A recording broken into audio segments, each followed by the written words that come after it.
like to come right out of hair school, act like they know everything, and just mess up everybody's hair.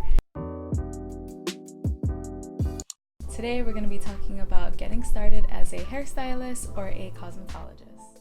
So I have my handy dandy notebook here that I'll be reading off of to give you guys some insight on what to do as a beginner hairstylist. First thing that we're going to talk about today is what to do after getting your license.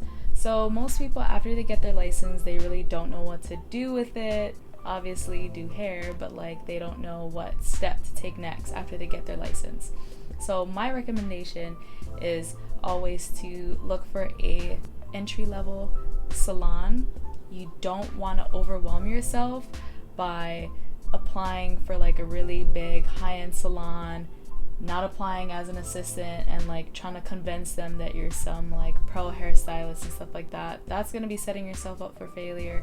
You need to really take baby steps first, and then you'll be able to build a foundation so that you can go from there and continue to grow as a stylist. Going off of becoming a entry-level stylist, you don't want to overwhelm yourself, like I said, and there is still so much for you to learn as a beginner stylist that you can only learn these things by gaining hands-on experience.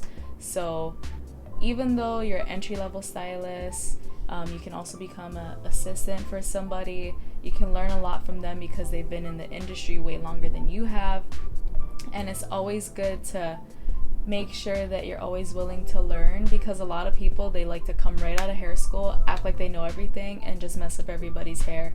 And nobody can tell them nothing because they believe that they're the best and they don't want to learn anything. And those types of people won't progress as a stylist. So I'm warning you right now, always be willing to learn so that you can expand your knowledge and really perfect your skills.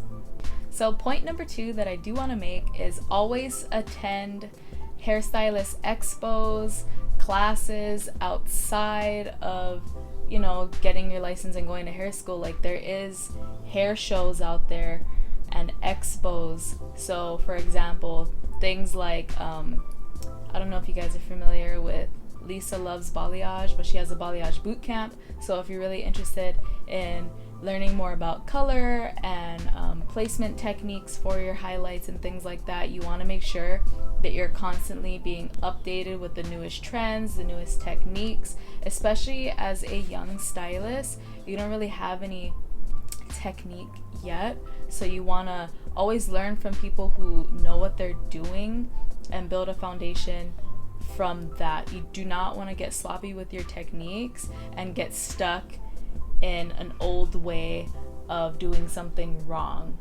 Okay, you don't want to do that. Also, if you don't know how to do like men's haircuts or just like haircuts in general, they do have like men haircut expos, and they're like all over the states. So all you have to do is just Google hair expo, hair events, and I'm sure it'll pop up on Google. I've been to some, and you'll be like mind blown the amount of things that you aren't taught in school that you learn at these expos, because school just teaches you the fundamentals to get you your license, but they really don't teach you technique. They really don't teach you things that are actually going on in the salon currently. So like they're not really up with the trends or anything like that. So it's important to attend expos. My third point that I want to make in this video is how important it is to have your own business card. So on your business card, you want to keep it as professional as possible so that you can always use those cards. So like don't put like a bunch of random stuff on it that doesn't make any sense. Like keep it clean, keep it simple, put your name, your business phone number. You can put where you're located, but just in case, like I said, you're starting off as an entry stylist, always start somewhere entry level first. Don't put that salon's name, don't put that salon's name on your business card, because just in case you move, you still want to be able to use those same business cards. You don't want to have to keep buying new sets of business cards every time you move to a different salon. And I'm not saying that you have to keep moving from salon to salon, but eventually you want to find a salon home But as someone who is starting out, you do not want to put that entry-level salon on your business card, because when you move to a better salon with your clientele, you do not want to have to keep buying business cards over and over again. It's going to get irritating. My fourth point in this video is going to be the importance of being on time. So when you're starting out, you do not want to seem sloppy or lazy, showing up to work like right when you start. I recommend coming in 10 minutes beforehand so that you're able to, get settled in, set up your station. You're able to check the books to make sure that you have appointments coming in, so that you're already mentally preparing for what your day is going to be like.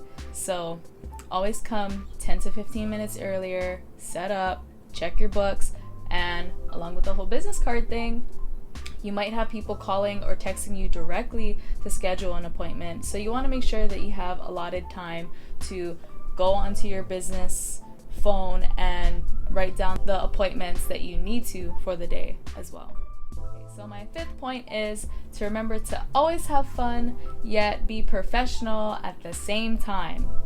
And I'm like throwing in like 3 tips into one, but the last tip in this fifth tip is going to be to always make sure that you're doing what you're capable of.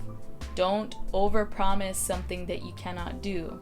So for example, if someone wants to make an appointment for getting their dreadlocks going, and you don't know how to do it, but you just want to make some money, like, don't take that person on as a customer. Like, you don't know how to do dreadlocks, you don't know what you're doing. So when that person comes in, you're just gonna be winging it. You might mess up. No, scratch that. You probably will mess up because you don't know what you're doing. So you're gonna lose that person as a client, and they're gonna hate your whole entire shop because they're gonna think that everybody is just as bad as you are, and they're gonna go on Yelp and write a really nasty review. They're gonna go tell 10 of their friends how horrible you were. So always make sure that you're doing things that you know you can do, because you do not want to overpromise and underachieve. So that is it for this video. I will probably be making more salon videos and trying to be more consistent here on YouTube. Thank you guys so much for watching this video. If you did like this video, please give it a thumbs up and consider subscribing to this channel if you want to keep up. If I did miss anything and you guys want me to talk about anything that I missed, please go ahead and comment in the comment box below. Thank you guys for watching again. Bye.